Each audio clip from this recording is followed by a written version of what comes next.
వరకు మనం అమ్మవారికి అత్యంత విశిష్టమైనటువంటి మరి ఉద్భవ స్థానాన్ని మనం దర్శించుకున్నాం. ఈ దేవాలయంలో మరో ముఖ్యమైనటువంటి అత్యంత విశిష్టమైనటువంటి మరొక దర్శించవలసినటువంటి విధానం ఏంటంటే అఖండ జ్యోతి. ఒక్కసారి దర్శించండి. ఈ అఖండ జ్యోతి సర్వపాపహరణం, సకల దేవతా నిలయం.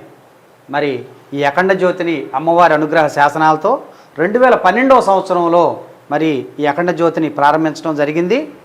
ఆనాటి నుండి ఈరోజు వరకు మరి నిర్విరామంగా నిరంతరాయంగా అలా వెలుగుతూనే తన మరి వెలుగులను ప్రసరింపజేస్తూ ఈ దేవాలయానికి మరి దేదీప్యమానంగా వెలుగులు ప్రసాదిస్తుంది. జ్యోతి మరో విశేషం ఏంటంటే మరి పాత దేవాలయాన్ని తొలగించి నూతన దేవాలయం నిర్మించే సమయంలో కూడా మరి అమ్మవారి అనుగ్రహ శాసనాలతో మరి ఆలయ ధర్మకర్తకి ఆ అమ్మవారు ఇచ్చినటువంటి అనుగ్రహం ఆయన నిరంతరాయంగా కాపాడుతూ ఇప్పటి వరకు కూడా ఆ అఖండ జ్యోతి నిర్విరామంగా వెలుగుతూనే ఉంది.